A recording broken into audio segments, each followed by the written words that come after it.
Bonjour à tous.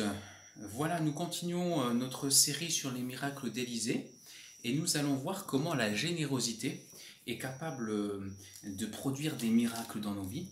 En fin de compte, comment plus précisément Dieu utilise la générosité pour produire le miracle dans nos vies. Et pour cela, on va faire un petit retour en arrière. On va aller lire dans 2 Rois au chapitre 4 à partir du verset 42. 2 Rois chapitre 4, verset 42. Il est écrit à cette époque, un homme vint de Baal-Shalisha. Il apporta des vivres à l'homme de Dieu, 20 pains d'orge et de blé nouveau dans son sac, comme premier produit de la nouvelle récolte. Élisée dit à son serviteur, partage ces vivres entre tout le monde et qu'il mange. Celui-ci répondit, comment pourrais-je nourrir 100 personnes avec cela? Mais Élisée répéta, partage ces vivres entre tous et qu'ils mangent. Car l'Éternel déclare, chacun mangera à sa faim, et il y aura même des restes. Le serviteur distribua les pains à tout le monde, ils mangèrent, et il y eut effectivement des restes, comme l'Éternel l'avait annoncé. Alors, au travers de ce texte, ce qui m'a interpellé, c'est que c'est premièrement, entre en scène, un anonyme, quelqu'un qu'on ne connaît pas, on sait simplement d'où il vient, sa provenance, il vient d'une ville qui s'appelle Baal-Shalisha.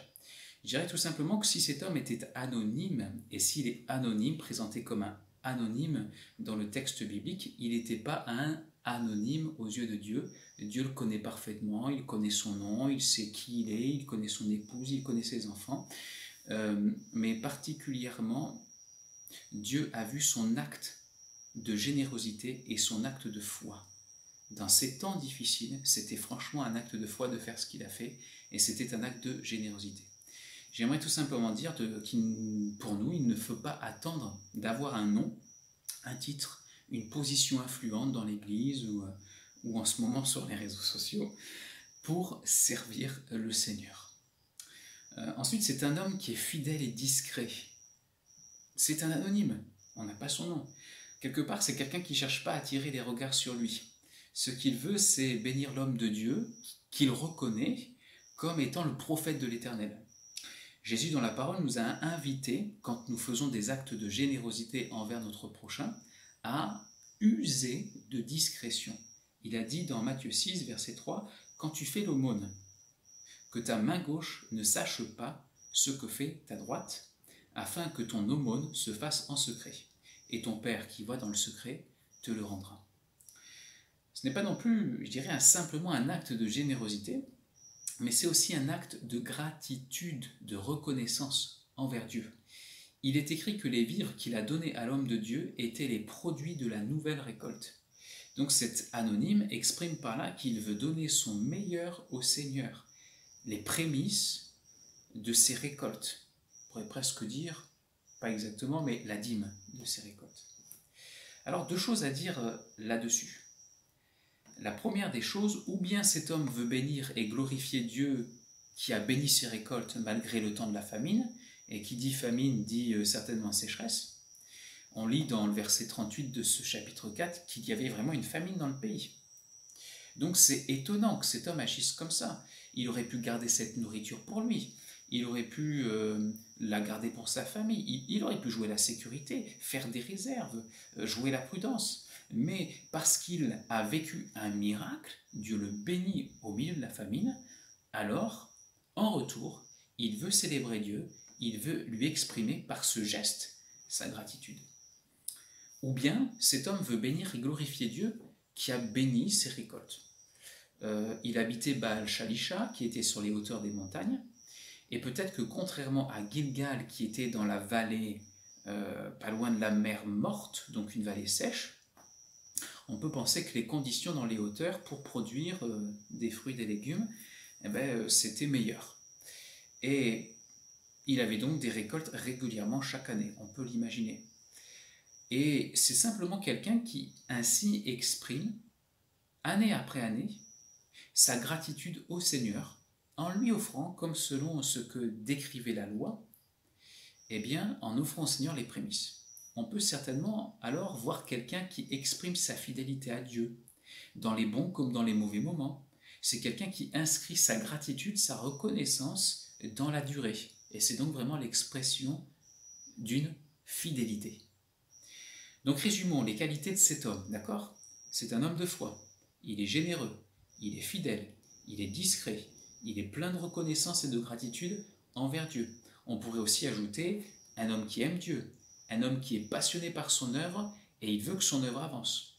Et ajouter que sa générosité le pousse à ne pas garder pour lui, mais à donner pour ceux qui sont dans le besoin. Alors je retiens simplement que Dieu va utiliser la générosité de cet anonyme pour faire du bien à Élisée. Ce qui interpelle maintenant, alors on a fait le focus sur cet homme, cet anonyme, maintenant on va faire le focus sur Élisée. Élisée est plein d'amour pour son prochain. Il ne veut pas garder maintenant les 20 pains pour lui, mais il désire les partager à ses disciples parce qu'on le sait, ils ont faim, c'est la famine. Et même si le serviteur d'Élisée émet des doutes concernant le fait qu'on va pouvoir nourrir 100 disciples avec 20 pains, eh bien Élisée va insister en disant c'est une parole de Dieu, l'Éternel le déclare, il y aura même des restes. Donc Élisée dit il va y avoir un miracle, à cause quelque part de la générosité de l'anonyme. Une fois de plus, Dieu va se servir de la générosité de son serviteur pour bénir miraculeusement tout un peuple. Et donc Élisée avait 100 disciples qu'il était en train d'enseigner, qu'il était en train de former, et il va les nourrir. Donc retenez aussi la générosité d'Élisée. Voyez aussi comment Dieu, dans un temps de crise, va être capable de nourrir tout un peuple. Ces greniers sont pleins encore pour nous, aujourd'hui, en 2020, en pleine crise du Covid-19. J'aimerais donc vous encourager à ne pas avoir peur, à ne pas craindre. Il pourvoit et il pourvoira à vos besoins. Le serviteur obéit et comme annoncé par la parole de Dieu, il donne la nourriture, il donne les pains et il y aura des restes qui pourront certainement servir pour plus tard. Alors décryptons le processus du miracle de Dieu. Comment on en est arrivé à nourrir 100 personnes? Premièrement, ça commence, je le répète, par un anonyme, touché dans son cœur par la grâce de Dieu. Malgré le temps difficile, Dieu l'a béni. Et donc il veut bénir en retour, il n'est pas ingrat. Deuxièmement, le prophète Élisée fait de même. Il partage ce qu'on lui a partagé. Un don, une générosité entraîne un autre don et une autre générosité. Et troisièmement, ces générosités démontrent la générosité divine. Puisque Dieu va multiplier ses pains, tous vont manger et en plus, il y aura des restes. Tout cela pour dire que Dieu est un Dieu formidable, un Dieu plein de bonté, plein de compassion. Son grenier est plein. Son grenier a été plein pour qu'il y ait une bonne récolte chez cet anonyme. Son grenier a été plein car il a mis dans le cœur de cet anonyme d'aller offrir à l'homme de Dieu du pain. Le grenier de Dieu est plein de bonté car il va mettre ensuite au cœur d'Élisée de partager ce pain à 100 personnes.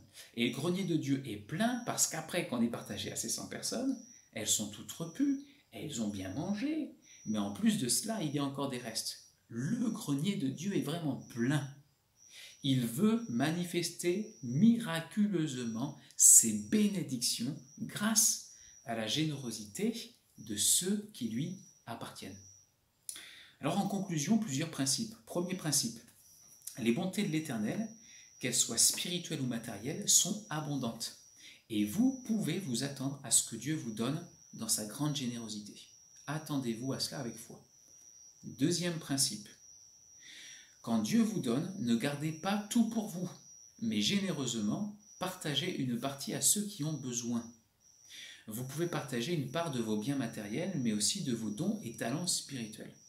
1 Pierre 4 dit ceci au verset 10, « Comme de bons dispensateurs des diverses grâces de Dieu, que chacun de vous mette au service des autres le don qu'il a reçu. » Troisième principe, croyez que celui qui donne avec générosité et foi, Dieu peut s'en servir et faire une multiplication miraculeuse pour bénir beaucoup d'autres personnes.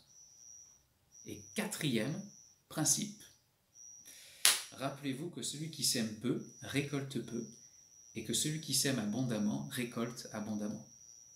Je suis convaincu que l'année d'après, notre anonyme a eu une récolte abondante. Alors ce n'est pas écrit, il disparaît de la circulation, on ne le voit plus, mais je suis convaincu que Dieu a vu sa fidélité ce jour-là et Dieu va le bénir. 1 an après, il aura une super récolte.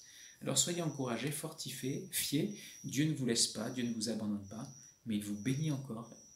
Et il vous demande aussi d'être généreux pour faire des miracles à travers vous. Amen. Alors nous prions. Seigneur, on te prie de nous aider à être généreux, à ne pas être ingrats, et Seigneur, à donner à ceux qui sont dans le besoin, à donner autour de nous, de façon à ce que, eh bien Seigneur, ton nom soit glorifié. Te demandons vraiment de faire cela en nous, de nous faire grâce à chacun, et vraiment que tu puisses nous étonner par la multiplication des miracles que tu feras. Au nom de Jésus. Amen.